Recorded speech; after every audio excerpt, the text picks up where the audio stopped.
मेरे सभी दोस्तों को मेरा नमस्कार, जय हिंद और सत श्री अकाल। दोस्तों, आज के वीडियो में हम समान अध्ययन से संबंधित कुछ महत्वपूर्ण प्रश्न लेकर आए हैं, जिसमें आप सभी का स्वागत है। आज की वीडियो में पहला प्रश्न है, किस इतिहासकार ने दीन-ए इलाही को धर्म कहा है? प्रश्न एक बार फिर से देख लीजिए। किस इतिहासकार ने दीन-ए इलाही को धर्म कहा है? तो दोस्तों, अब्दुल कादिर बदायूं ने दीन-ए इलाही को धर्म कहा है। अगला प्रश्न है, किस मुगल शासक ने अपनी आत्मकथा फारसी में लिखी? प्रश्न है, किस मुगल शासक ने अपनी आत्मकथा फारसी में लिखी? तो जहांगीर ने अपनी आत्मकथा फारसी में लिखी। भारत में पोलो खेलों का प्रचलन किसने किया था? प्रश्न है, भारत में पोलो खेल का प्रचलन किसने किया था या किसने शुरुआत की थी? तो तुर्की ने। संविधान का चौथा अध्याय किससे संबंधित है? प्रश्न है, भारतीय संविधान का चौथा अध्याय किससे संबंधित है? आंसर इसका दोस्तों, राज्य के नीति निर्देशक तत्व से। अगला प्रश्न है, मोती मस्जिद का निर्माण किसके शासनकाल में हुआ? प्रश्न है, मोती मस्जिद का निर्माण किसके शासनकाल में हुआ? तो शाहजहां के। अगला प्रश्न है, किस बादशाह के दरबार में सर्वाधिक हिंदू पदाधिकारी थे? किस बादशाह के दरबार में सर्वाधिक हिंदू पदाधिकारी थे? तो औरंगजेब के दरबार में सर्वाधिक हिंदू पदाधिकारी थे। अगला प्रश्न है, फलों को पकाने के लिए कौन सी गैस प्रयोग की जाती है? प्रश्न है, फलों को पकाने के लिए कौन सी गैस प्रयोग की जाती है?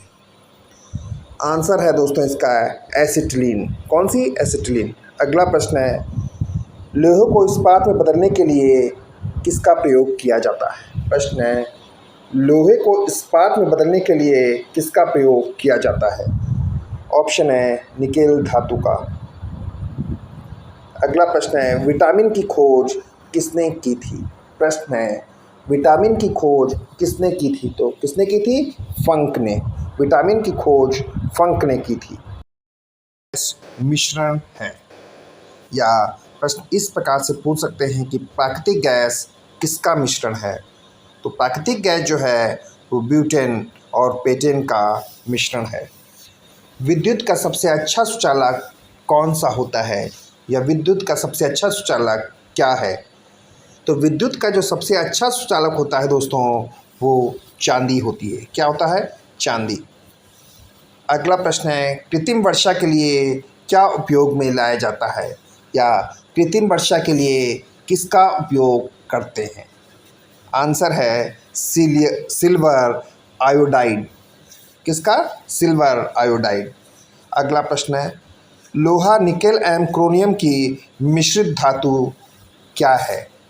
या प्रश्न ये भी पूछ सकते हैं कि लोहा, निकेल एवं क्रोमियम को मिश्रित कर कौन सी धातु बनाते हैं? तो कौन सी धातु बनाई जाती है? स्टेनलेस स्टील की। किसकी? स्टेनलेस स्टील की धातु बनाई जाती है लोहा, निकेल और क्रोमियम को। अगला प्रश्न है, डेनमार्क ईस्ट इंडिया कंपनी की स्थापना कब हुई थी? प्रश्न है, डेनमार्क ईस्ट इंडिया कंपनी की स्थापना कब हुई थी? तो 1616 में डेनमार्क ईस्ट इंडिया कंपनी की स्थापना हुई थी। प्लासी का युद्ध कब हुआ था? प्लासी का युद्ध 22 जून 1757 में लड़ा गया। अगला प्रश्न है, किस बंगाल के नवाब को कर्नल क्लाइव का गीदड़ कहा जाता है? प्रश्न एक बार फिर से देख लीजिए। किस बंगाल के नवाब को कर्नल क्लाइव का गीदड़ कहा जाता है? आंसर है मीर जाफर को कर्नल क्लाइव का गीदड़ कहा जाता है। किसे कहा जाता है कर्नल का गीदड़? मीर जाफर को। प्लासी के युद्ध में अंग्रेजी सेना का नेतृत्व किसने किया था? प्रश्न है, प्लासी के युद्ध में अंग्रेजी सेना का नेतृत्व किसने किया था? उत्तर है क्लाइव ने। बक्सर का युद्ध कब लड़ा गया? तो बक्सर का जो युद्ध था 23 अक्टूबर 1764 को लड़ा गया। अगला प्रश्न है, स्वतंत्र कर्नाटक राज्य की स्थापना किसने की थी? प्रश्न एक बार फिर से देख लीजिए। स्वतंत्र कर्नाटक राज्य की स्थापना किसने की थी? स्वतंत्र कर्नाटक राज्य की स्थापना की थी किसने? सादुल्ला खान। अगला प्रश्न है, तराइन के दूसरे युद्ध में किसकी जीत हुई थी? तो तराइन का जो द्वितीय युद्ध हुआ था उसमें मोहम्मद गौरी की जीत हुई थी। अगला प्रश्न है, पृथ्वीराज चौहान को बंदी बनाकर मोहम्मद गौरी कहाँ ले गया? आंसर होगा, पृथ्वीराज चौहान को बंदी बनाकर मोहम्मद गौरी अफगानिस्तान ले गया था। अगला प्रश्न है, चंदावर के युद्ध में मोहम्मद गौरी ने किसे हराया? तो दोस्तों, चंदावर के युद्ध में मोहम्मद गौरी ने कुतुबुद्दीन ऐबक को हराया था। किसे? अगला प्रश्न है दोस्तों, मोहम्मद गौरी ने किसे दिल्ली और उसके आसपास के इलाकों को सौंपा था? तो किसे सौंपा था मोहम्मद गौरी ने? कुतुबुद्दीन ऐबक को। बख्तियार खिलजी कैसे मारा गया? बख्तियार खिलजी खोखरों के साथ युद्ध में मारा गया था। अगला प्रश्न है, 1930 में जो प्रसिद्ध नमक सत्याग्रह आंदोलन हुआ था उसका नाम क्या था? तो उसका नाम दांडी मार्च था। 1930 में जो प्रसिद्ध नमक सत्याग्रह आंदोलन हुआ था उसका नाम दांडी मार्च था। अगला प्रश्न है, सीमांत गांधी किसे कहा जाता था? प्रश्न, सीमांत गांधी किसे कहा जाता था?